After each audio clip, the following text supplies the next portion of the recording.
नमस्कार दोस्तों, मैं राम कुमार यादव एजुकेशन क्लासेस रामू में आपका स्वागत करता हूं। दोस्तों, आज मैं शिक्षण कौशल का जो इम्पोर्टेंट टॉपिक है वर्तमान भारतीय समाज और प्रारंभिक शिक्षा, उसके अंतर्गत आने वाला नेक्स्ट टॉपिक मतलब कि जो नेक्स्ट हमारा अध्याय था गोखले का विधेयक 1910-11, उसको मैं लेकर आ गया हूँ। तो अगर आप प्राइमरी सुपर टेट की तैयारी करते हैं तो आप इस वीडियो को जरूर देखें। वीडियो पसंद आए तो चैनल को लाइक करें, शेयर करें, सब्सक्राइब करें। तो देखिए दोस्तों, ये प्राइमरी सुपर टेट के लिए तो महत्वपूर्ण है ही है। ये डीएलएड का भी अगर आप कोर्स कर रहे हैं तो उसका ये टॉपिक है, तो ये उसके लिए भी महत्वपूर्ण है। तो चलिए दोस्त, आज हम चलते हैं गोखले का बिल। देखिए, पिछली वीडियो मैंने जितनी भी बनाया हूँ, चाहे वो हंटर आयोग हो, मुदा स्टेनली का आज्ञा पत्र हो या वुड का घोषणा पत्र हो, मैं जितनी भी बनाया हूँ वीडियो, उस वीडियो की प्ले लिस्ट बनाया हूँ। और या तो इस वीडियो के डिस्क्रिप्शन में जाकर आप ले सकते हैं या प्ले लिस्ट में जाकर उस वीडियो को देख सकते हैं। तो काफी महत्वपूर्ण वीडियो है, वहां से ज्यादा प्रश्न बनते हैं, तो उस वीडियो को जरूर देखिए। यहाँ से भी प्रश्न बनते हैं, इस टॉपिक इस वीडियो से भी प्रश्न बनेंगे। ये जो मैं टॉपिक उठाया हूँ इसको भी ध्यान से आप देखिएगा। तो आज हमारा है गोखले का बिल 1910-11। तो देखिए, यहाँ थोड़ा चीज समझिए। जैसे अंग्रेजों का शासन था तो उन्होंने धीरे धीरे शिक्षा में प्रसार प्रसार कर रहे थे, हमारे देश की संस्कृति और शिक्षा को ध्यान में रखते हुए। तो होता क्या है कि अंग्रेजों को जैसे जैसे शिक्षा माने लोग यहाँ के शिक्षित होंगे, उनको शासन करने में उतनी ही सहायता मिलती है। तो इसलिए वो शिक्षा को प्रसार करना चाहते थे। अब क्या होता है कि ये जब 1910 में बिल आया, उस समय क्या था कि अनिवार्य शिक्षा, जो कि प्राथमिक शिक्षा थी, उसको अनिवार्य करने की मांग बहुत जोरों से उठ रही थी। तो उसी समय गोखले साहब ने 1910-11 में इस बिल को लाया था, और यह बिल प्राथमिक शिक्षा से संबंधित है, यानी कि प्राथमिक शिक्षा को अनिवार्य करने से संबंधित है।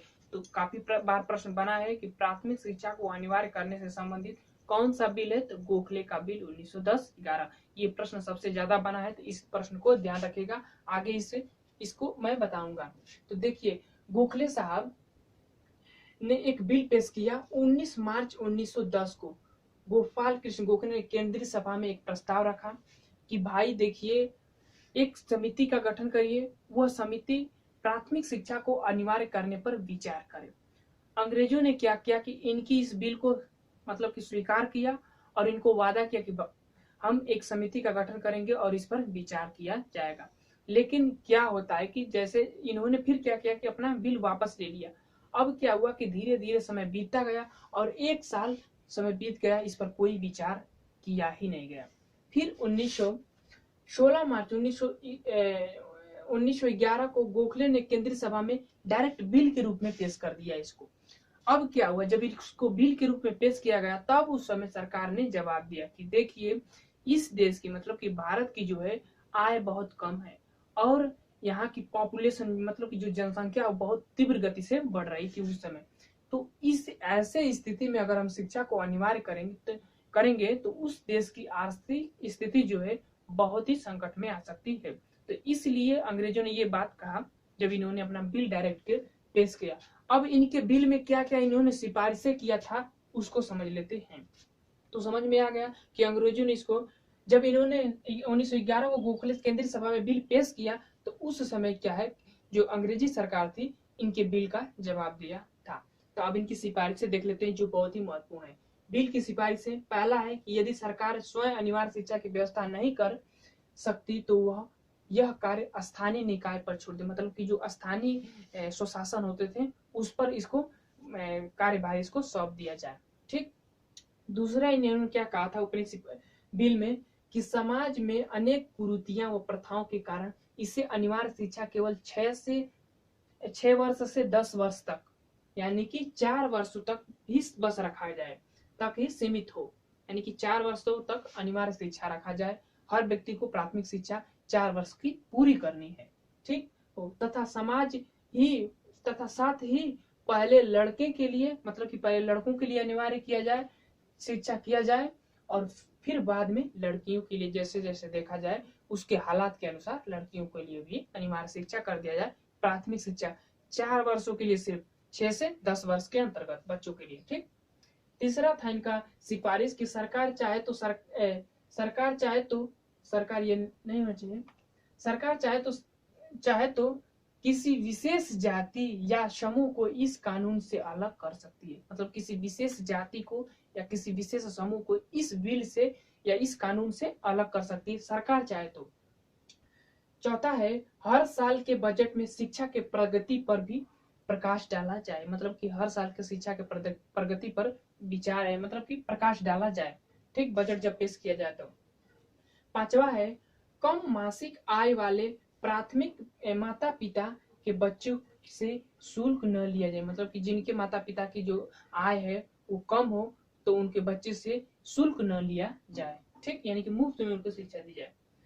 छठवां है, स्थानीय संस्थाएं प्राथमिक शिक्षा के लिए व्यय के लिए, मतलब प्राथमिक शिक्षा के व्यय के लिए कर लगा सकती है। मतलब कि जो स्थानीय संस्था है उनको जब सौंपा जाएगा तो वो कर लगा सकती है प्राथमिक शिक्षा के लिए। सातवां पॉइंट था, सरकार व स्थानीय संस्थान अनिवार्य प्राथमिक शिक्षा पर 2/3 यानी कि 2:3 के अनुपात में खर्च कर सकते हैं। यानी कि 2 अनुपात स्थानीय क्षेत्र खर्च करेगा और 3 अनुपात का जो है सरकार जो होगी वो खर्च दे दी प्राथमिक शिक्षा को, ठीक। अब देखिए इन्होंने इतना सिफारिशें दिया था अपने इस बिल में, ठीक। अब क्या हुआ कि जब इनका बिल 1911 में पेश हुआ और इस पर मतगणना किया गया केंद्रीय सभा में, तो जब मतगणना किया गया तो पक्ष में 90 और फिर विपक्ष में 144 मत पड़े। यानी कि इस बिल के पक्ष में 90 और विपक्ष में जो है 144 मत पड़े थे। तो अब क्या हुआ कि उस समय इस बिल को समाप्त कर दिया गया। लेकिन फिर इन्होंने फिर एक बार और प्रयास किया और फिर 1912 में यानी कि अगले साल फिर इसको केंद्रीय सभा में बिल के रूप में पेश किया। अब जब उस पर फिर मतगणना हुई तो उनमें 13 पड़े पक्ष में और 38 विपक्ष में पड़ गए वोट। अब क्या हुआ कि जब इसके पक्ष में वोटें नहीं पड़ रहा था तो इसका किया गया कि इस बिल को समाप्त कर दिया गया और यह बिल सिर्फ कागजों तक ही सीमित रह गया। अब वर्तमान में देखिए अनिवार्य शिक्षा चल रही है, प्राथमिक शिक्षा, निःशुल्क शिक्षा चल रही है, प्राथमिक शिक्षा। तो गोखले साहब ने उस समय 1910 में इस पर बिल मतलब इस पर प्रयास किया था अनिवार्य करने के लिए और निःशुल्क करने के लिए। तो ये नोट में मैंने लिखा हूँ कि गोखले बिल प्राथमिक शिक्षा को अनिवार्य करने से संबंधित है। मतलब कि ये जो बिल इन्होंने ले आया प्राथमिक शिक्षा को अनिवार्य करने से ही संबंधित है। तो ये काफी इंपोर्टेंट पॉइंट है, मैंने नोट में लिखा हूँ और मैंने पहले बता चुका हूँ। तो अब क्या हुआ कि इनके बिल को समाप्त कर दिया गया जब इनके पक्ष में वोटे नहीं पड़ रहे थे सबसे ज्यादा, तो इस बिल को समाप्त कर दिया गया। तो ये हमारा था गोखले का बिल। तो इससे जो इंपोर्टेंट प्रश्न बनने वाले थे मैंने आपको बता दिया, आप इस चीज को ध्यान में रखिएगा। अब चलिए दोस्त हम वीडियो को समाप्त करते हैं। वीडियो पसंद आए तो चैनल को लाइक करें, शेयर करें, सब्सक्राइब करें। Thank you for watching this video.